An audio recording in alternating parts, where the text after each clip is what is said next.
How is it going, YouTube and my United fans? How long has it been now? A week, 2 weeks? Probably nobody's even noticed because nobody even watches. But, yeah, I'm back. International break over as of tomorrow for my United.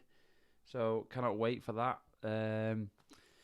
Yeah, straight back in it. A lot's happened over that sort of 2 week period. Not a lot of good news, I'll be honest. If any good news, has there been any good news? I don't think so. No signings made by Man United over the January transfer window. A lot of exits in terms of loanees out the door. Bailly, Donny van der Beek. We thought Lingard was going. Looks like Man United are being stalwart on money. Didn't want to go to Newcastle, so stall on that. Yeah, constant loanees going out of the door. Pretty worrying, and not exits that you want to see, i.e. Matic, Mata, players that, are sort of dead and buried in the team. Even Jones was going to get a loan move out to Bordeaux or a permanent move by all accounts. That didn't happen. So, very unusual January transfer window. Man United sticking to the guns, sticking their heels in the ground and saying, right, we're going to watch this out till summer. Now, that a lot of that could be from the fact that they're confident to get top four. They're not worried about risking top four, risking not getting top four, because it is a risk that they won't get top four. United are in fourth place somehow from the performances we've put in this season. It's astounded me looking at the table that we're in that spot, but we are in that spot, and the table doesn't lie. So obviously we're there through merit. Spurs have got a few games in hand. I know West Ham are slipping up a little bit. Arsenal have got games in hand, I believe, as well. So we're in and around teams, and it's a big final push to the end of the season now. And we needed a couple of players. We needed a midfielder. That didn't happen. So we're in a bit of a predicament. Oh, just brighten that a little bit. A bit of a predicament now. In my opinion, that we're quite a loose squad. I can't believe we let Donny go, especially obviously they've looked at Everton. Everton is massively struggling, even threatening relegation, which would be obscene for a club like Everton to be, teetering on the edge of relegation.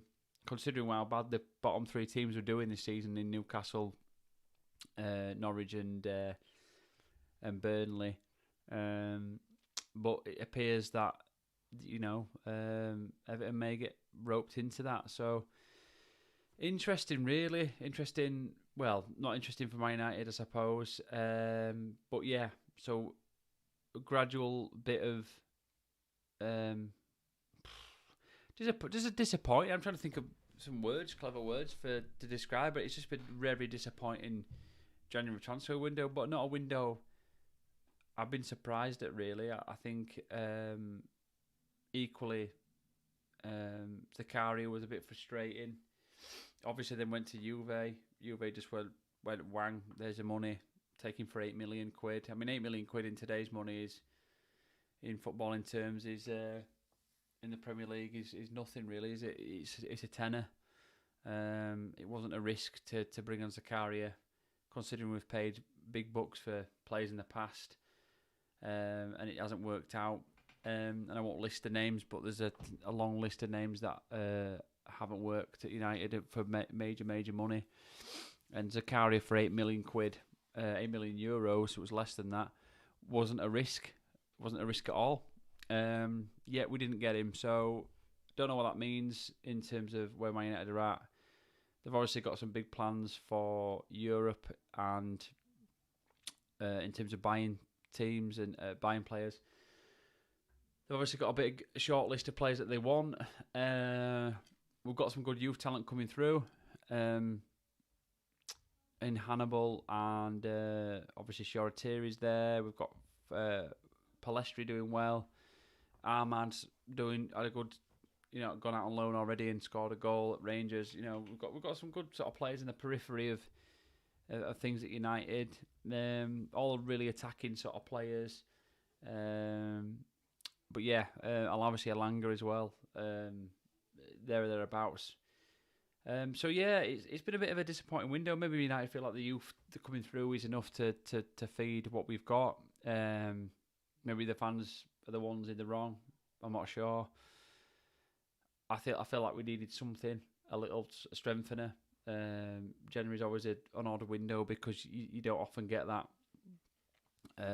assurances. But United have done good business in the past in January. You know, Vidic and Evra and players like that who went on to win Champions League medals and countless Premier League. So yeah, it's a tough one. Really, I do think we needed a midfielder. I do think we needed another centre half as well, to be quite honest, to offer some support. But yeah, we are where we are. So yeah, so a weird 2 weeks of a break. Not much has happened positively. A lot's happened quite negatively for Man United. The only positive, Ed Woodward's gone, which is a positive bit of news from the club. Finally, all clutches of the club have been ceased and removed from Ed Woodward. So it's now over to Richard Arnold and the rest of the board, who this window have made their first little blip or mistake, or maybe they've been too distracted with the transition of Ed Woodward going, that they haven't been smart enough or quick enough to make things happen. But we wait to see. Obviously, we're in a decent spot now. Top four would be a bit of a get out of jail card. I think for the end of the season, where with maybe a decent effort at the FA Cup. If we won the FA Cup, went well in the Champions League, and got top four, I think it would be a rescue mission well done from Rangnick. But again, that's got to be the aim now for Man United in terms of challenging for anything this season, winning the FA Cup, getting top four, and trying to get into the next round of the Champions League. I think a quarters would be reasonable considering the team that we've got in Europe. So I think we've got to get through this Atletico Madrid team just to gives us some pride. But again, we wait and see on that one. But just a really, really quick one, and I didn't want to talk about it too much, mainly because it's a really sensitive subject, and equally nobody really wants to get into a situation where they're made libelous over something they've said over YouTube or anything really, based on sensitive subjects. But just on Greenwood, really, obviously it's a terrible thing in what he's done. Awful pictures, awful images, and the sound caption from where his girlfriend sort of put out there, terrible, awful bits of things to see and whatever else, and you hear about it on the news, and the kids obviously know the players, and my son had asked me what had happened to Greenwood, and you're sort of having to lie, and it's just an awful situation. I think, not condoning 1% of anything that he'd done, I think he's going to live with this now for the rest of his life, and he's living with it now quite heavily, and I'm sure he's going through a bit of a terrible time, and he should do, because he's put himself in that position. There's no hiding from that. I hope that whatever he receives is just and fair, and I hope the allegations against him are correct and fair and everything else, and I'm sure they are, and he needs to go through the right channels now. And it's a shame for Man United fans. It's a shame for Man United. It's a shame for Greenwood. It's a shame for his family. It's a shame for his girlfriend and her family.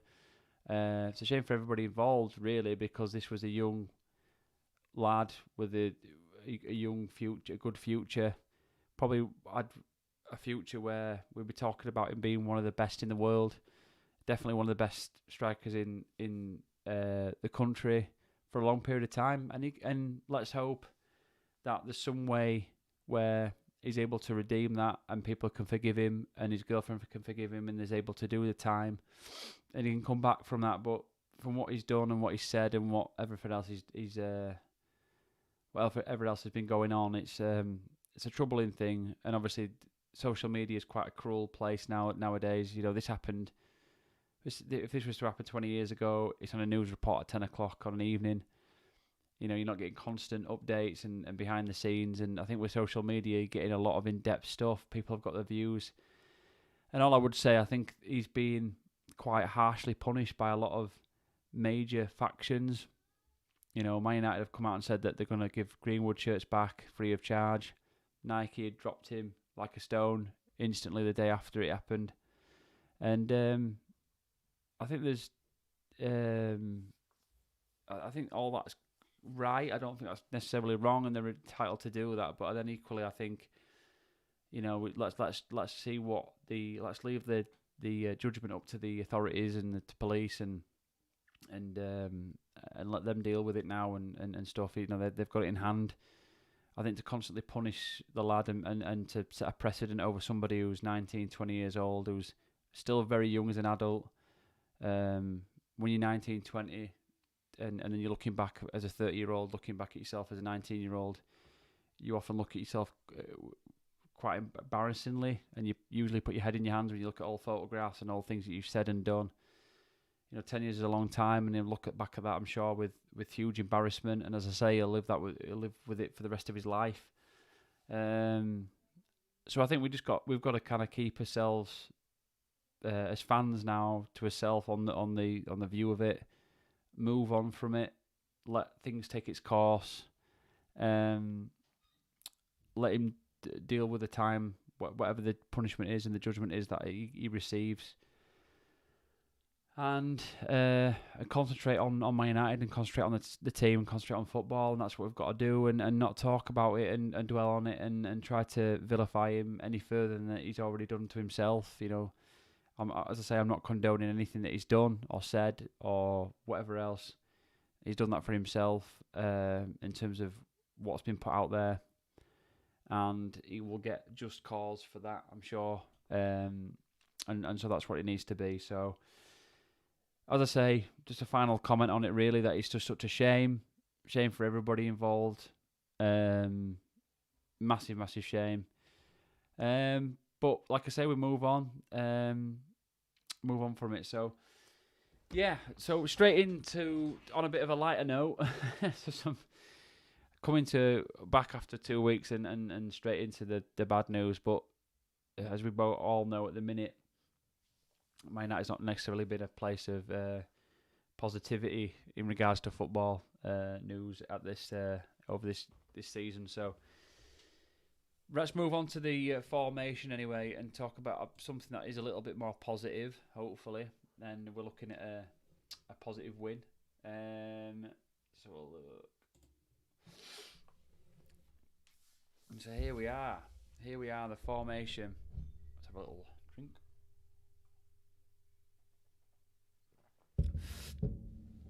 If I'm honest, I'm struggling a little bit. I'm struggling a little bit with this formation and the lineup. Not so much the formation. The lineup is what I would say. Quite a bit of a mixed bag. Obviously, with his next game is Burnley. The Premier League's got to be now the key. I think with obviously we're out of the Carabao. Champions League isn't until March. You know, he's got some good spaces in between his next few fixtures, so there's no excuse with fitness. The guys have had a 2-week break. Most of them. Some of them have had, obviously, some games to play. Brazil played games and all that kind of stuff. But generally, the guys have had a good break. And so there's no excuse with fitness. So generally, we've got quite a good squad. I think Ragnick said today in his press conference, I've not had a chance to watch it yet, but he said everybody, obviously bar the obvious issue that we've got in the team at the minute, everybody should be fit and ready to go. So that's good. So a chance to kind of mix it up a little bit with some strength in there. So I've gone with Henderson in goal, mainly because I think Henderson deserves a chance, and if he doesn't get a chance in a FA Cup round 4 game against a Championship side, then I don't know when he'll ever get a game. So I think he's gonna start. tomorrow. In front of him, I think we'll see Maguire. I think he needs confidence. I think the only way he's going to get confidence is playing games. And the same with Varane. I think there's been some talk that he might play. They might rest Varane, but I think I hope that he won't, because I think it's quite important for a centre-half partnership to be playing constantly, even in FA Cup games. So I hope they play together, really. The next, I think Shaw's going to turn up. I think Shaw obviously had a bit of an injury in and out, had a bit of bad form, but obviously injury and suspension and all that kind of stuff sort of knocked him back over the last few weeks. And obviously with a 2-week break, Shaw's somebody who's got to be playing. He's got to be playing regularly. When the team plays well, it's usually because Shaw's playing well. And I think he needs a little bit of confidence, and this is a confidence booster. We can come into this game, and if we play well as a unit, we could be looking at a really sort of morale boosting performance here. So you will see. I think we'll see Shaw coming back in at left back, right back. Wan-Bissaka I think will come in. I think he's been left out quite a little bit through Dalot performing quite well. And I think he's back from illness. I think he had illness, didn't he? I took a bit of a knock. I think he took a knock to his head at one point. I think he'll be back for the game, so I think he'll play right back. So we're looking at a pretty obvious back four, really, from where we were at the start of the season. In midfield, I think we'll be looking at Matic. Obviously, Fred's only just come back to training after his spell out, and obviously he was playing with Brazil for a few games. So I think we'll see Matic coming in there, which will offer McTominay a little bit more going forward. So I think we'll see McTominay in the midfield with Matic, but playing more in that role like he did prior to the break, where he was getting a little bit more advanced and pushing forward a little further.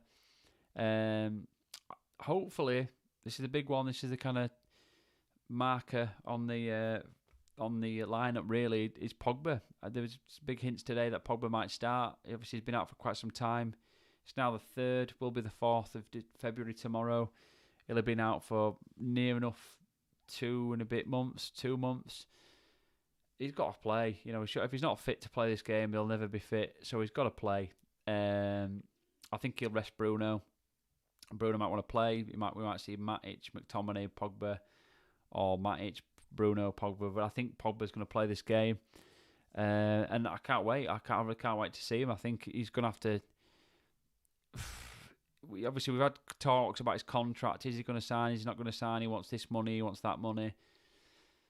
I don't know. I think we just got to see how he performs from now to the end of the season. He could be the difference between us getting top 4 and not getting top 4. If he kicks on and starts performing and playing with Ronaldo, and he's barely played with him this season, then we could start really kicking on and start getting some decent performances in. So yeah, excited to see Pogba if he starts. Hopefully he starts in a more advanced role. If McTominay and Matic allow him to do that, which will be exactly where Pogba wants to be playing and what he wants to be doing. And I think Rangnick himself is quite excited to have someone like Pogba in his squad and in his team, and somebody that he can just plonk in there, and he's got the qualities that he's got. So let's see if he does start him. I think front three, I think Ronaldo will play. I think Ronaldo will be itching after the break that he's had to be playing. So no doubt he'll be playing. I saw some video today that he was in the cryo chamber. You know what he's like. So I'm sure he'll be itching to play. So I can see Ronaldo playing the game.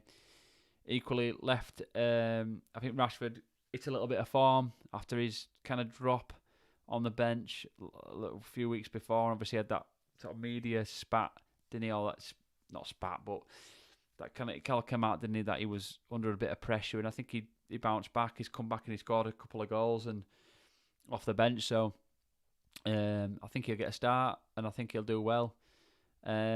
And then we've got, I think, Sancho on the right. We haven't seen Sancho for quite some time now, beyond 15 minutes in a match, which is a bit concerning, really. But I think we'll see Sancho tomorrow, and obviously they'll just rotate. I think Rashford and Sancho across the game, left and right. Put Sancho on the right for now, but we could see Sancho start left. But yeah, that's my team, and I think the only the only sort of difference I see with that team is potentially maybe an Elanga instead of Sancho or Rashford, and maybe a Lindelof or a Jones instead of Varane. Just to rest Varane. I can't see him starting Bruno, just so I think he'll rest him. But I think we'll see him feature. I think we'll see Hannibal feature, which will be interesting, and I do think we'll see Elanga feature as well. So yeah, I think overall I'm looking forward to this game. I think it's good to come back to a game where we can mix it up a little bit, not be too concerned about playing a strong, compact team and worrying about performance too much. I think we can go out there and enjoy it a little bit more than we normally would do, and see how we perform. And I think we'll get the result. We're at home. That's big against a championship team. We're going to come with a little bit of nervous energy, and playing against people like Pogba, Rashford, Ronaldo, Shaw, Varane. It's big. I'm sure we'll put in a good performance. So fingers crossed, well and truly crossed. So yeah, good to be back. Gonna try, if I can, do a little bit of a watch along tomorrow if I can. So 8 o'clock, I think, the game. So try and do a watch along. I've not checked what the game, what channel it's on, what platform it's on. But I'll do a bit of a watch along tomorrow. If anybody does watch this back, catch me on there. I'm gonna do a really short one tonight, 20 odd minutes. So appreciate it if you have watched. If you do watch it back, then please hit the like, subscribe, get me up there, get me some more people to come in here and watch what I'm doing and commenting and everything else like that. So subscribe for me, and makes it all worthwhile. So if you watch it back, thank you, and hit the like and subscribe, and hopefully catch you all tomorrow. So yeah, see you in a bit, guys. Take it easy.